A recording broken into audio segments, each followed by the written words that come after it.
میرے دوستوں، ہر شخص چاہے وہ عالم ہو یا فاضل، ڈاکٹر ہو یا طبیب، سائنسدان ہو یا فلسفی، امیر ہو یا غریب، ہر شخص کی یہی خواہش ہوتی ہے کہ وہ کامیاب و کامران زندگی گزارے، وہ اس طرح زندگی گزارے کہ ہر کوئی اس کی زندگی پر رشک کرے، وہ جس گلی سے بھی گزرے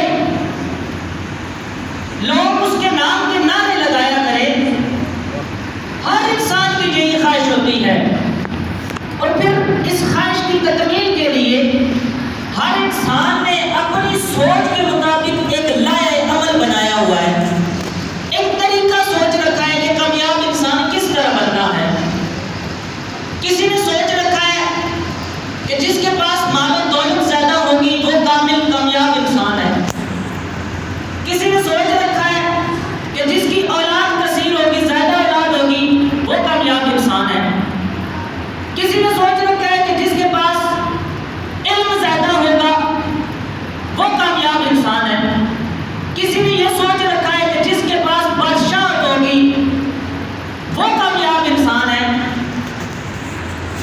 لیکن میرے دوستوں، نہیں، جب ہم نے تاریخ کے اوراق کو پرکھا تو ہم نے دیکھا کہ جس کے پاس، اگر مال و دولت کی بات کی جائے کہ جس کے پاس مال و دولت زیادہ ہوگی وہ کامیاب انسان ہے، تو نہیں، تاریخ نے ہمیں بتایا کہ نہیں، وہ کامیاب انسان نہیں ہے، بلکہ اگر جس کے پاس مال و دولت زیادہ ہوتا وہ کامیاب انسان ہوتا تو قارون کے پاس سب سے زیادہ دولت تھی۔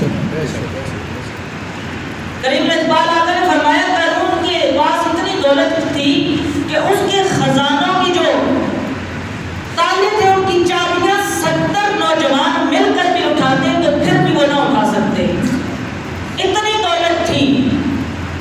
لیکن جب وہ اس دنیا سے جاتا ہے تو اپنے ہاتھ ملتا ہوا جاتا ہے اور اپنے اس سارے خزانے کے ساتھ زمین میں درگور ہو جاتا ہے۔ تو پتہ چلا کہ کامیابی کی دلیل، کامیابی کی علامت مال و دولت نہیں ہے۔ پھر ہم دوسری طرف آتے ہیں، کئی لوگوں کی یہ بھی سوچ ہوتی ہے کہ علم حاصل کرنا یہ کامیابی کی دلیل ہے، کامیابی کی علامت ہے۔ تو دوستوں، اگر یہ سوچا جائے، یہ دیکھا جائے تو شیطان سے بڑا کوئی عالم نہیں تھا، وہ فرشتوں کا بھی استاد تھا۔ دنیا میں کوئی ایسی، یا آسمانوں میں کوئی ایسی جگہ نہیں تھی جہاں اس نے سجدہ نہ کیا ہو، اللہ کی عبادت نہ کی ہو۔ لیکن جب اس نے نافرمانی کی تو وہ دھتکارا گیا، لعنت کا مستحق ٹھہرایا گیا، اور آج تک ہر انسان اسے لعنتی کہہ کر پکارتا ہے۔ تو پتہ چلا کہ زیادہ علم حاصل کرنا بھی کامیابی کی دلیل نہیں ہے، کامیابی کی علامت نہیں ہے۔ تو ہم دوسری طرف چلتے ہیں کہ شاید بادشاہ ملک پر حکومت کرنا یہ کامیابی کی دلیل ہے۔ تو ہم نے پھر تاریخ کو اٹھایا تو ہمیں ملا کہ سکندر اعظم جب اس دنیا سے جاتا ہے، ساری بادشاہ ساری دنیا پر حکومت کی، لیکن جب دنیا سے جاتا ہے تو لوگوں کو یہ نصیحت کر کے جاتا ہے کہ لوگوں، میرے دونوں ہاتھ کفن سے باہر رکھنا، کفن سے باہر رکھنا، تاکہ دنیا والوں کو پتہ چل جائے کہ سکندر اعظم جس کی یہ خواہش تھی کہ ساری دنیا پر حکومت کرے، لیکن جب اس دنیا سے جا رہا ہے تو خالی ہاتھ جا رہا ہے۔ تو پتہ چلا کہ نہ علم کی کثرت، نہ دولت کی کثرت، نہ بادشاہت کامیابی کی دلیل ہے۔ تو پھر کامیابی کی دلیل کیا ہے؟ کامیابی انسان کس طرح حاصل کرے؟ ہم چلو قرآن کی طرف چلتے ہیں، رب کی طرف چلتے ہیں۔ مولا تو بتا، کامیابی والی زندگی کون سی ہے؟ انسان کس طرح کامیاب ہو سکتا ہے؟ جب وہ اس دنیا سے جائے تو یہ کہتا ہوا جائے فزت برب الکعبہ،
کرنا پڑے گا. جب ان کو پاک کر چکے گا وَذَكَرَ اسْمَ رَبِّهِ، پھر اپنے رب کے نام کا ذکر کر. اور جب رب کے نام کا ذکر کرے گا فصلہ، پھر نماز پڑھ، پھر تیری وہ ذکر بھی قبول ہوگا، وہ تیری نماز بھی قبول ہوگی، اور تو اس دنیا میں بھی کامیاب ہوگا اور آخرت میں بھی کامیاب ہو جائے گا. سبحان اللہ. میرے دوستو، یہ بات تو سمجھ آ گئی کہ اللہ کا ذکر کامیابی کی دلیل ہے. بڑے فضائل ہیں ذکر کے. حضور نے فرمایا نا، جب تم میں سے کوئی ذکر، ہر چیز کی جب میل لگ جاتی ہے، زنگ لگ جاتا ہے، اس کو اتارنے کا کوئی نہ کوئی آلہ ہوتا ہے.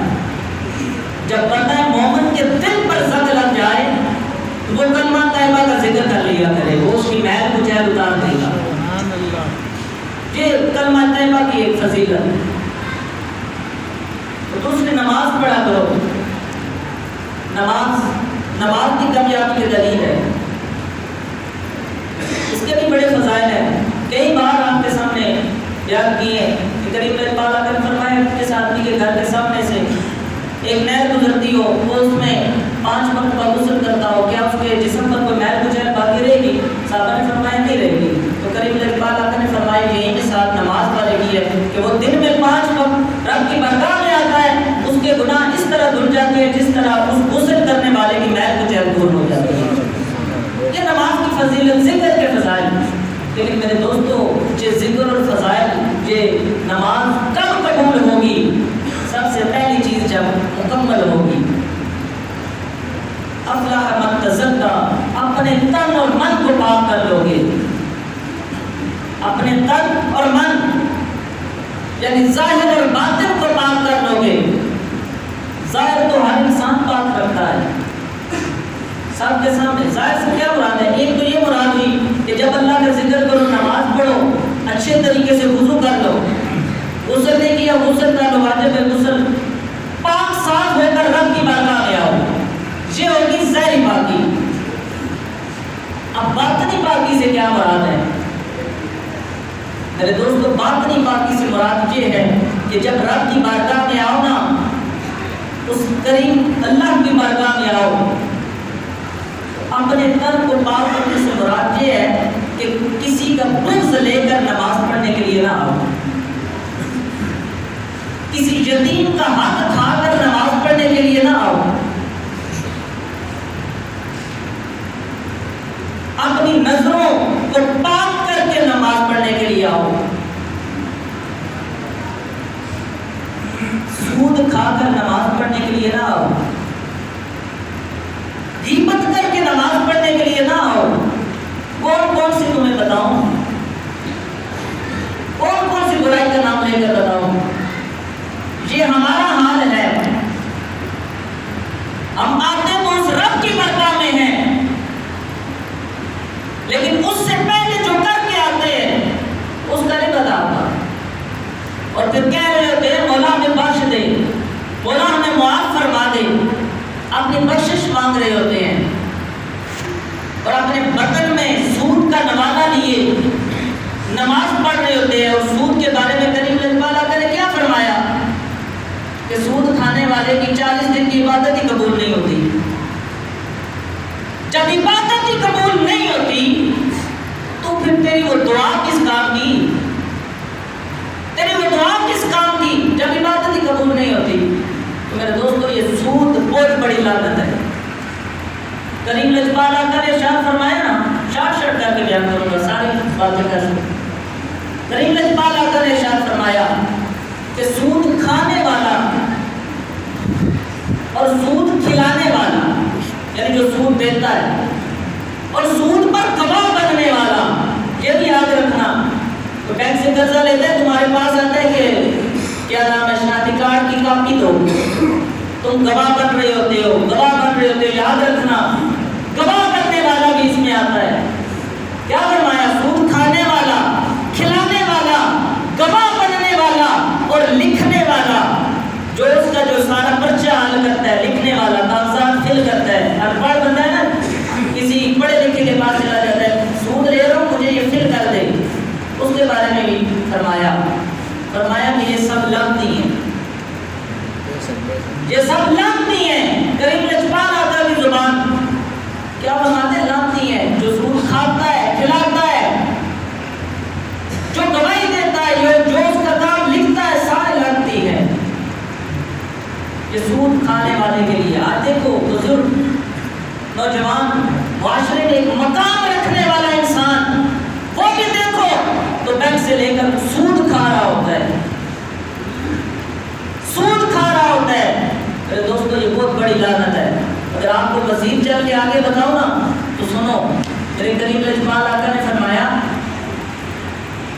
کہ سود کھانے والے کو 73 گناہ ملتے ہیں، 73 گناہ ملتے ہیں، 73 گناہ ملتے ہیں۔ اور ان میں سے سب سے جو کم درجے کا گناہ ہے، سنیے گا دوستو، سنیے گا، جو سب سے کم درجے کا گناہ ہے وہ یہ ہے کہ اس نے اپنی ماں کے ساتھ زنا کیا۔ سب سے کم درجے کا گناہ اس نے اپنی ماں کے ساتھ زنا کیا۔ یہ سود کھانے والے پر، اس لیے اس لعنت سے بچو میرے دوستو، بہت بڑی لعنت ہے۔ آپ بھی کھانا ہوتا ہے لیکن پتہ نہیں دنیا میں تو تم گزار لو گے اپنی زندگی اسی طرح گزار لو گے، لیکن کل سوچو قیامت والے دن کیا ہوگا۔ کریم لجپال آقا نے فرمایا نا، معراج کی شب میں گیا، دیکھا کہ ایک قوم کے پاس سے گزرا، ان کے پیٹ اتنے پھولے ہوئے ہیں اور ان میں آگ پڑی ہوئی ہے۔ دل سے پوچھا یہ کون لوگ ہیں؟ فرمایا یہ سود خور ہے، یہ سود خور ہے، سود کھانے والے ہیں۔ اس لیے اس لعنت سے بچو۔ جب اس لعنت سے پاک ہو کر رب کی بارگاہ میں آؤ گے تو تمہاری دعا بھی قبول ہوگی، تمہاری نماز بھی قبول ہو جائے گی، تب تمہیں دل لگا کر عبادت کرنے کا ثواب بھی ملے گا۔ تمہیں مسجد میں آتے ہو، پوچھتے ہیں مسجد میں آتے ہیں، نماز پڑھنے کا دل نہیں کرتا، بڑی مشکل سے آتے ہیں۔ ارے کس طرح آئے؟ جب اپنا جو ہے تن اور من صاف کر کے آئے گا نا، تب رب کی بارگاہ میں آنے کا دل کرے گا، اور رب تمہیں توفیق بھی دے گا، جا آپ میرے گھر میں، تو ظاہر بھی پاک ہو گیا، باطنی بھی پاک ہو گیا ہے۔ رب تب توفیق دیتا ہے جب انسان اپنے ظاہر اور باطن دونوں کو پاک کر لیتا ہے۔ تو اس لیے میرے دوستو، ان تمام جو بری عادات ہے ان سے پاک ہو کر رب کی بارگاہ میں آیا کرو۔ اور غیبت بہت بڑا گناہ ہے۔ ہم ہر انسان کی غیبت کر رہے ہو، مسجد میں کھڑے ہو کر غیبت کر رہے ہوتے ہیں، اور تو اور کیا، مسجد میں کھڑے ہو کر غیبت بہت بڑا گناہ ہے۔ اور کریم لجپال آقا نے فرمایا نا کہ جب سود اور زنا عام ہو جائے نا تو تب دنیا پر اللہ کا عذاب نازل ہوتا ہے۔ کہ آج یہاں پر عذاب کیوں نازل ہوا ہے؟ کہ ہر گھر میں سود کھایا جاتا ہے، زنا عام ہے، اس وجہ سے رب کا عذاب ہے۔ تم کہہ رہے ہو رب کے عذاب سے لڑو، لڑنا ہے ہمیں کرونا سے۔ ارے تم رب کے عذاب سے کیسے لڑ سکتے ہو؟ کیسے لڑ سکتے ہو رب کے عذاب سے؟ میں کہتا ہوں اپنے تن اور من کو پاک کر لو، دیکھنا یہ کرونا پھر تمہارے پاس بھی نہیں آئے گا۔ فقط یہ ہے کہ اپنے تن اور من کو پاک کر لو۔ بہت بڑا گناہ ہے زنا، اور سب سے اس کی جو میں آپ کو بتاتا چلوں کہ زنا کیا ہے، اس سے معاشرے تباہ ہو جاتے ہیں، گھر کے گھر تباہ ہو جاتے ہیں۔ اس کی وجہ سے میرے دوستو، اس کی وجہ کیا ہے؟ اس کی وجہ کیا ہے؟ باتیں تلخ ہیں لیکن ہے حقیقت پر مبنی دوستو۔ اس کی وجہ کیا ہے؟ یہ کہاں سے پیدا ہوتا ہے؟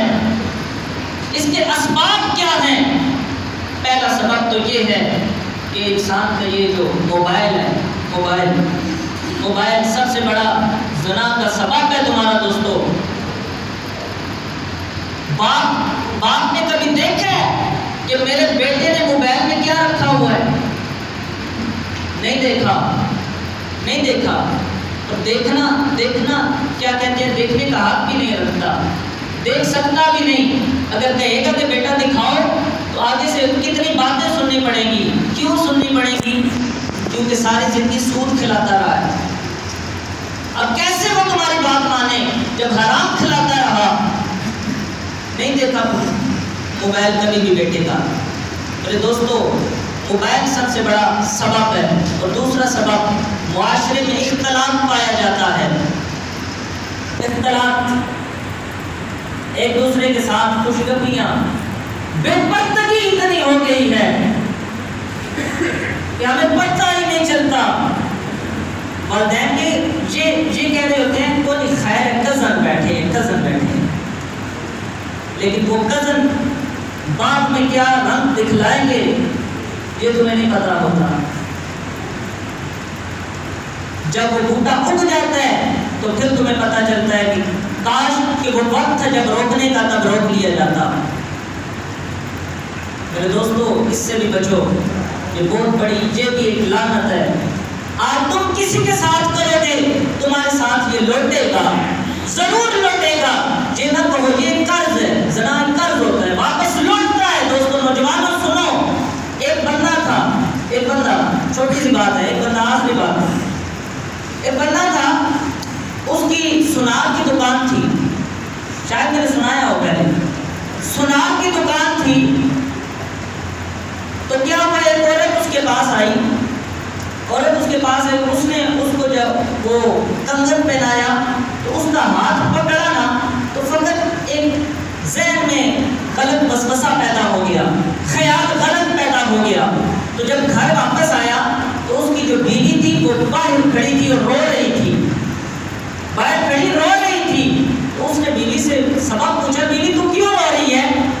تو اس نے کہا کہ ہم نے جس بچے کو، ایک بیٹا انہوں نے بنا کے رکھا ہے، واقعہ لمبا تھا، شارٹ کی ہے، ایک بیٹا انہوں نے منہ بولا بیٹا بنا کے رکھا ہوا تھا گھر میں، تو آج اس منہ بولے بیٹے نے میرے ہاتھ کو اس لیے پکڑا ہے کہ تاکہ وہ میرے ساتھ غلط کام کر سکے، اس لیے میں نے وہ ہاتھ چھڑا کر باہر آ کر رو رہی ہوں۔ تو اسی وقت اس آدمی کے ذہن میں یہ خیال آیا کہ آج میں نے ایک عورت کا ہاتھ غلط نظریے کے ساتھ پکڑا تھا، رب نے وہ قرض رکھا نہیں، فوراً واپس کر دیا۔ میرے خود اپنی بیوی کے گھر میں جو بیٹا رکھا ہوا تھا، اس نے میری بیوی کا ہاتھ پکڑ لیا۔ اس لیے میرے دوستو، یہ ان جتنی بھی یہ عادات غلط عادات ہیں، ان کو پاک کر کے رب کی بارگاہ میں آؤ گے، ان سے صاف ہو کر کسی یتیم کا حق نہ کھا کر یہ نہ رب کی بارگاہ میں آئے ہو اور راستہ بند کر کے آ رہے ہو۔ چھوٹی چھوٹی باتیں ہوتی ہیں، چھوٹی چھوٹی باتیں، لیکن ان پر عذاب بڑا ہوتا ہے۔ اس لیے ان چیزوں سے بچو اور رب کی بارگاہ میں خود پاک صاف ہو کر آؤ کہ قد افلح من تزکا، کامیابی اس کے لیے ہے جس نے اپنے تن اور من کو پاک کیا، وذکر اسم ربہ فصلی، اور اپنے رب کے نام کا ذکر کرتا رہا اور اس کی نماز پڑھتا رہا۔ تو اللہ پاک کی بارگاہ میں دعا ہے کہ جو کچھ بیان کیا اس